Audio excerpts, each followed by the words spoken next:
I always knew I wanted to be an attorney. I just like helping people. Are you okay? Do you need any help? Thanks, Christopher. I've been in Vegas helping the little guy since I was a little guy. Are we any good at helping you win? No, we're great. Call us now for help with your injury case.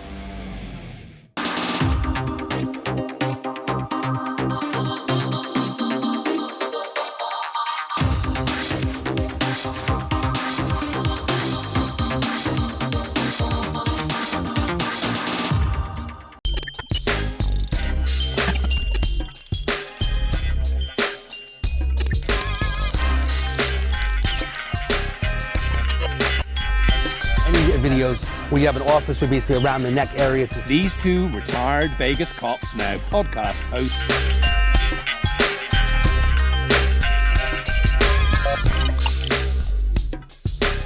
You know, they don't have ID, they can't get into a hotel room. To get them the help they need, especially if someone even gets arrested. A lot of people don't know how the justice system works.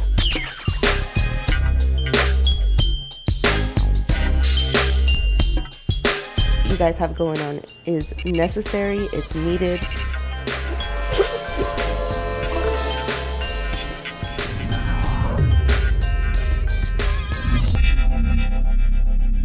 Hey, this is David Kohlmeyer, the Problem Solver. Thanks so much for joining us today, Tuesday at 6 p.m.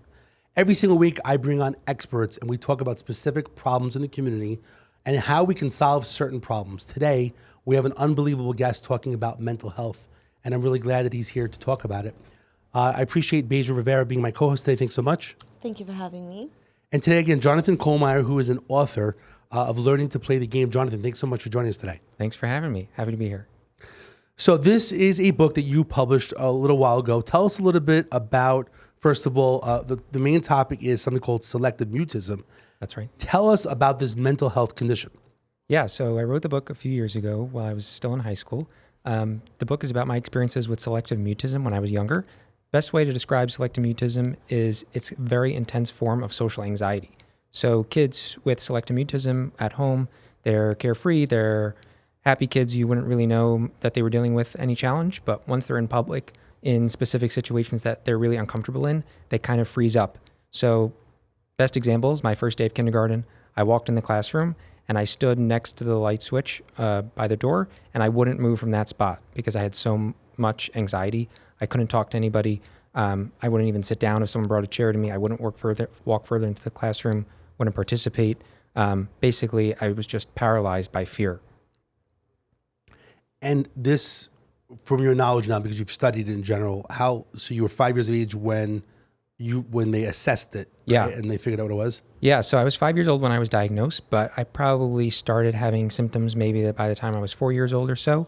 For a lot of kids with selective mutism, it usually starts pretty young. Some people can develop it a little bit later on in life, but it's mostly a condition that kids will develop and it kind of sticks with them for a little while unless they get treated. And how old are you now? Currently, I'm 25, so this was a while ago. I did deal with my anxiety for a long time. I still deal with it today, but the most intense form I had of anxiety was when I was really little, maybe the ages of 5 to 10 or so. Honestly, I'm just glad that you had parents or family around to get you the help that you needed or to get you diagnosed, because a lot of us didn't have that. Everything was kind of like swept under the rug. Yeah, families didn't talk about it. I think that's another thing that you talk about in your book, right? Yeah. And it's just super important. And again, I'm glad that you had that. I have a daughter now that is going to be 11 in about a week. And I always tell her all the resources that are available to her. And I want her to have those resources because it can get intense. For sure. Yeah, the book, main reason why I wrote it was to show people like what this experience is like.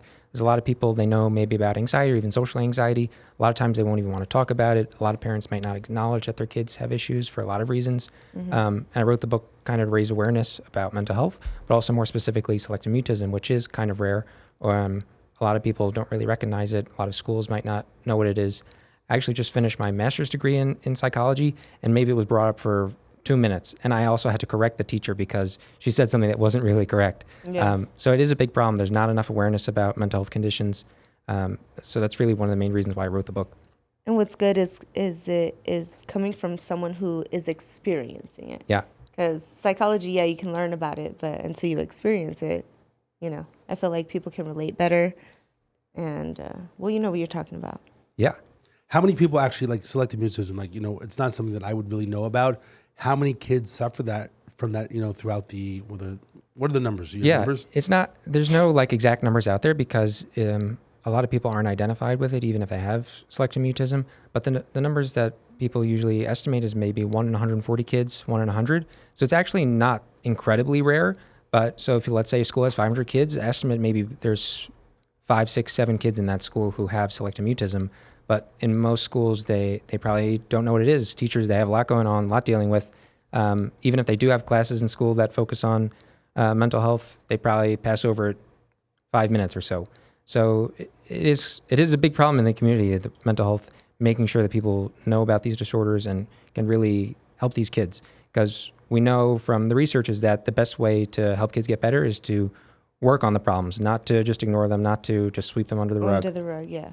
And then do you know the effects when the kids don't deal with it, or how it affects them in the adult life? Or it's hard to say more generally. I could say. Have you seen anything? Yeah. Like anyone in your experience? Like just watch it firsthand. Here's my disclaimer: is that I'm not a medical professional, but I can talk about my experiences and the kids I've seen, the kids I've volunteered with. Mm-hmm. I've seen a 21-year-old who couldn't speak to anybody who wasn't his parents because he had selective mutism and didn't start treatment until he was maybe 20 or so. So some kids, they might grow out of it. They may kind of force themselves to overcome it because once you get to a certain age, it's hard to not. But it comes with a lot of pain and suffering that you don't really want your kids to deal with. Right. And some people might develop it, continue to have selective mutism later in life. I know somebody who's 40 who still deals with a lot of anxiety and a lot of problems speaking in public because they didn't have treatment or they didn't kind of work on it when they were younger. Thank you.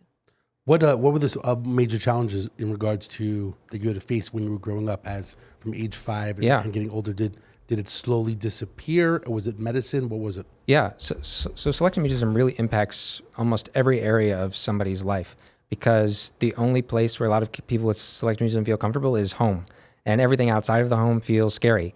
One way to describe it that I write in the book is like, imagine every conversation of your life was like standing up on stage in front of 3,000 people naked to give like a graduation speech. That's how much like intense anxiety kids with selective mutism feel.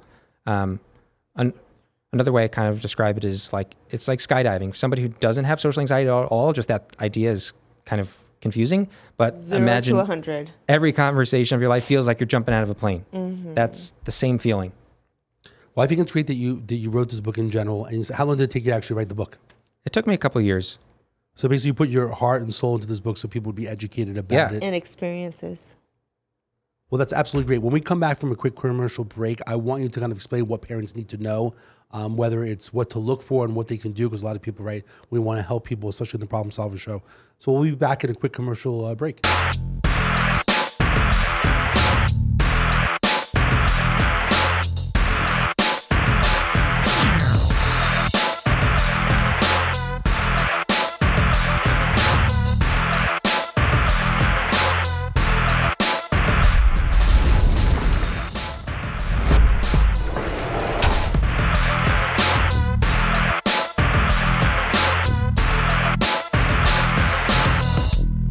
LasVegasTrafficCameras.com. 1725 cameras. Access to the largest network of traffic cameras. Accident? Injured? Get the video footage you need to get justice. 725 cameras. LasVegasTrafficCameras.com.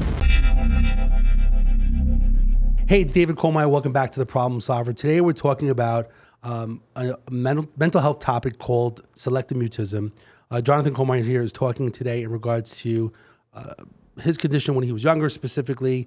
He wrote the book called Learning to Play the Game, and we're just chatting about it as well. So we talked a little bit about what selective mutism is, I wanted to talk about what parents need to know, because a lot of people, are not familiar, and I'm sure your parents went through a lot to figure out what it was, or whether it's doctors or reading books. So tell us first of all, what do parents need to know, and how is it different than just normal shyness? Like, people may see like, oh, he's just really, really shy in school. Yeah. And he, it's not a big issue. Let's just Parents being like put him in the shut class. down or something. Yeah. Great because they're question. shy. Yeah, my parents, we went to 3-4 doctors before I was able to get diagnosed with the right condition. Starting even in preschool, school recommended we see doctors, and I was diagnosed with a lot of different things and started therapy that didn't really help because they weren't targeting the right things. A lot of people thought I was doing it on purpose. Even the doctors were telling my parents that I was doing this on purpose. Reason why I wasn't eating in school was because they had food for me when I got home. They shouldn't feed me when I got home, because that's why I was doing these kinds of things. But I think it's a great question. How is this different from shyness? Because a lot of kids are shy when they're young. It's normal for for little kids to be afraid of talking to strangers. But the difference with kids with selective mutism is that they don't warm up to these situations. So one of the requirements for selective mutism to be diagnosed is that it can't be done in the first 30 days of school, because a lot of kids, when they first start school, they may not talk. But a kid who doesn't have selective mutism, they might go to a stranger's house, but after maybe 30 minutes, they may start talking, start interacting, start having fun. But a kid with selective mutism, they'll still be standing next to the door even an hour, 2 hours later, because they're still so paralyzed by fear, by anxiety, that they can't get over that. So it's just more intense. Yeah. And we talked about this earlier about sweeping things under the rug, you know, issues being swept under the rug. What are some things that parents need to, I guess, be more aware of, or what are the signs that they shouldn't disregard or think, oh, this is just a phase, or they're just shy? Yeah. So other than what you just said. So selective mutism, just like all mental health conditions, there's a big stigma about them. People don't really want to recognize them or tell people about it because they feel like they'll be judged. But the way I kind of like to frame it is, if you're a parent and you found out your kid had asthma, you would take them to the doctor, try to get their medicines as much as you could, get treatment for them. If they need inhalers, you would buy it for them because they need it to survive. So I try to say that the same should be done for mental health conditions, including selective mutism, of course, is that parents should consider these just like other medical problems, that if you found out that your kid was struggling with something, that you would target it. Not thinking that they can just get over it, or it's a phase, right? Yeah, it's not just a phase. You wouldn't say that about somebody with asthma or any other condition. So I think it's really important for parents to not sweep it on the rug, try to focus on it.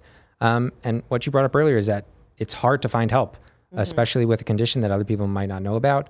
But great thing is, a lot of schools that, even if they might not know about it, they're interested in helping your kid. There are things called 504s and IEPs that you can get your kid assessed in a public school, and will then require that the school provide certain support, certain resources. So I think it's really important that, I think the first place to go if you suspect your kid might be dealing with a mental health condition or selective mutism, talk to your doctor, pediatrician, who may be able to find someone or refer you to somebody. And then the next step would probably be to talk to your school, talk to a guidance counselor in school, principal, even the school nurse, about what are different avenues that potentially you can receive help. Thank you for that information. You told us that it took you about 3 or 4 doctors. Yeah.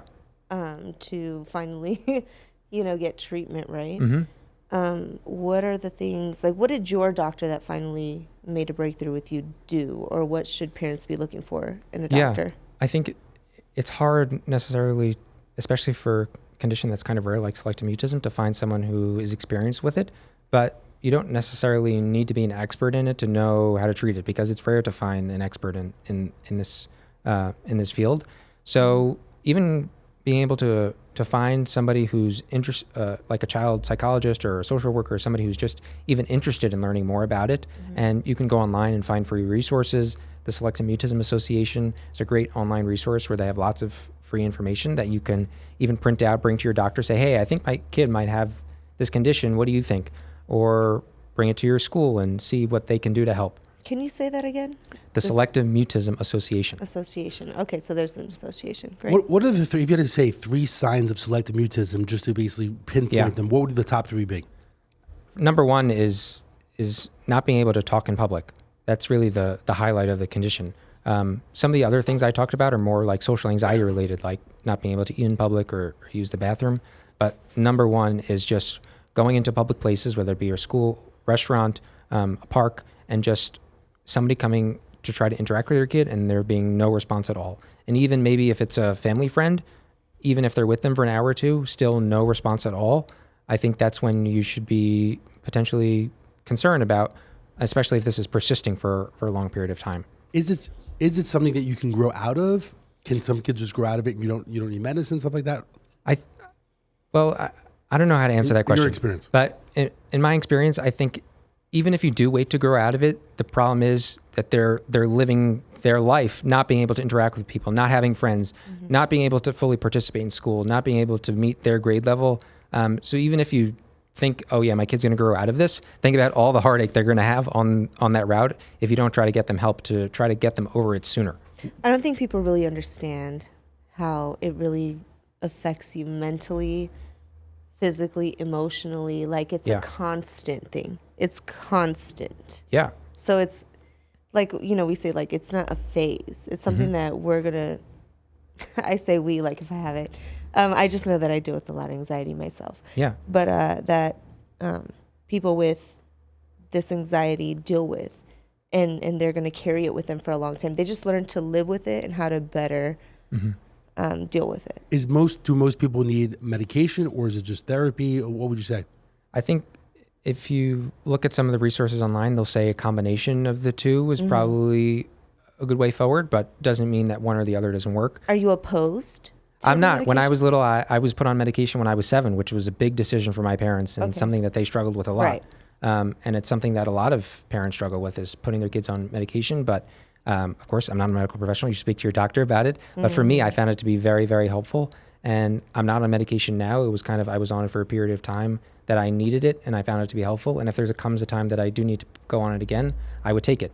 Just like if you had high blood pressure, you need to take your medication to survive. And there's nothing wrong with you for having a heart condition. Okay, so when we come back, what I would like you to do is kind of educate us a little bit. If we wanted to educate the schools, what they need to know, because it seems like a lot of schools aren't educated. So when we come back from a quick commercial break, let's talk about what schools need to do and how we can educate them, especially from the Problem Solvers show. So we'll be right back.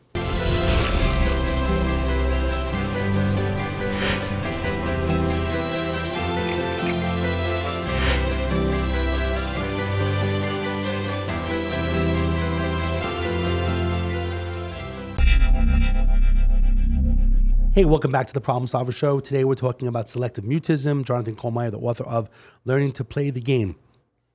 Jonathan, I want to make sure that we notify all the schools here in Clark County about selective mutism and how they can identify it, what can they do in general.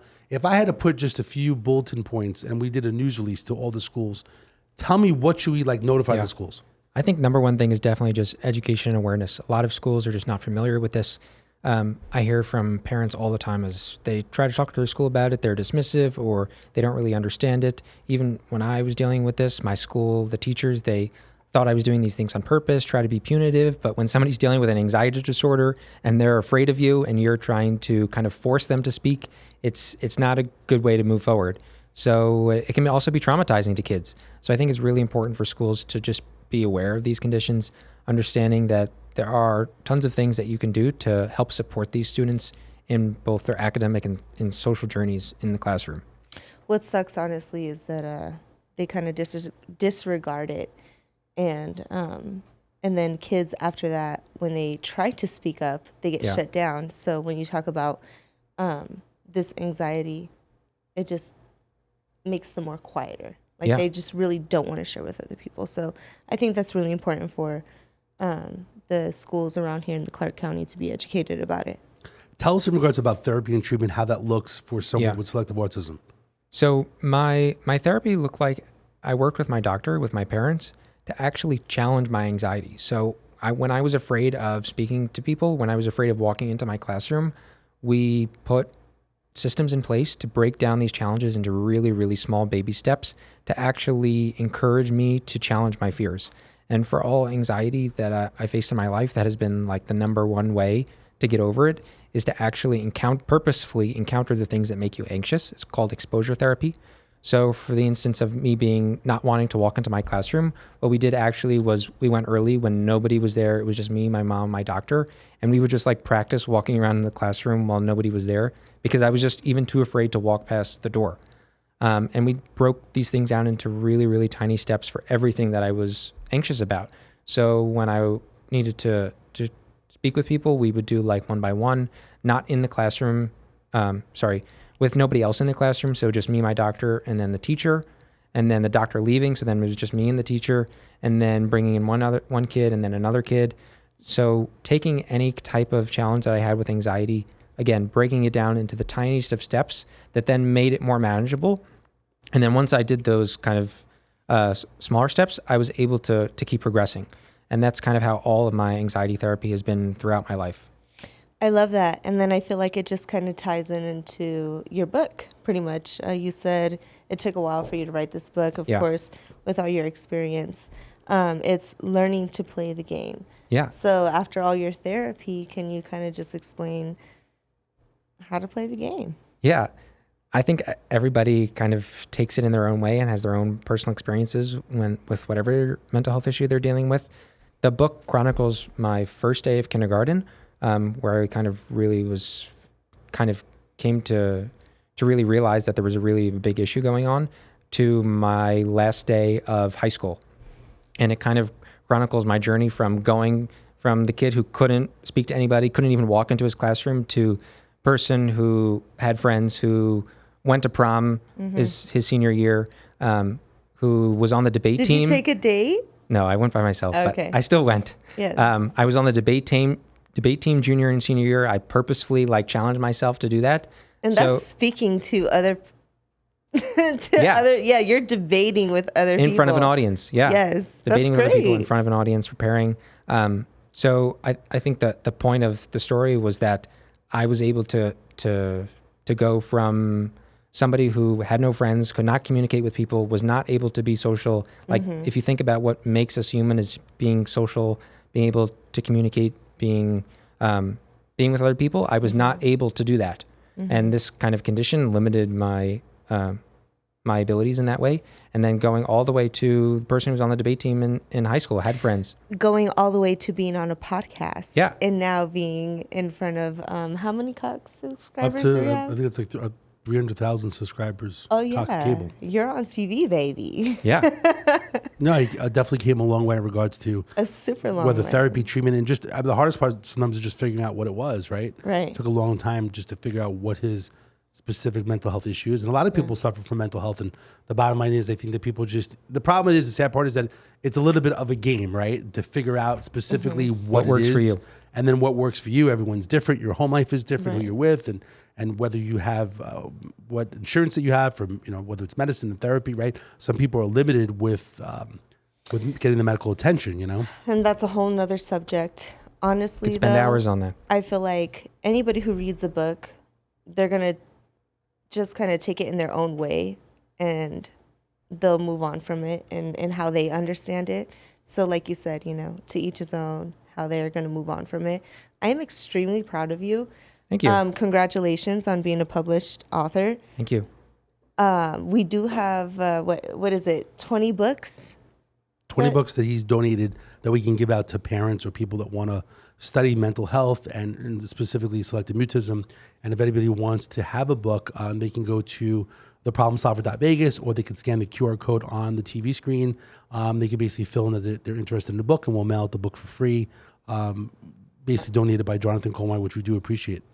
Yeah, the whole point of writing this book was to spread awareness and make sure people had another resource to hear from somebody from their own experience with selective mutism, which is hard to find. I do think if people do want to find more about this, there are lots of free webinars online from medical professionals. You can hear more about what treatment looks like and how you can find resources. There's places online where you can search for providers, find someone in your area. Great thing now, I hate to say the benefit of COVID, but one of the benefits is a lot of people now do telehealth. So even if you don't live near somebody who's an expert in this, you can still find someone who might be able to treat you over the internet, which is a really great resource. It is, and I just, out of the blue, I just want to bring this up. This is something from my church. that I go to. It's the Crossing here in Las Vegas, but it was something that that somebody said, and it was people who suffer want people who have suffered to tell them that there is hope. They are justifiably suspicious of people who appear to have lived lives of ease. And it's true. So now coming from somebody who dealt with it, and again, it took you years to write this book. It all comes from experience. And again, it's just really nice to hear that there is hope for others out there, because I know that there's so many people out there dealing with the same thing. Yeah, way too many. People who don't have access to treatment or just haven't really thought of themselves that they could overcome this.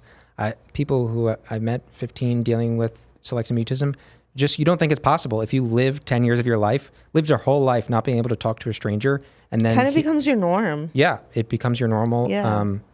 You don't really believe that you can do otherwise. And it's really a problem of like self-efficacy, not believing that you're capable of this. And that's also one of the big parts of treatment, is trying to show people that they are. Can I get an autograph? Sure. Can I get you to sign my book? Signed autograph copy. Well, Jonathan, we really appreciate you coming on the show to, notifying people about, this particular mental health issue. There's probably other mental health issues in general.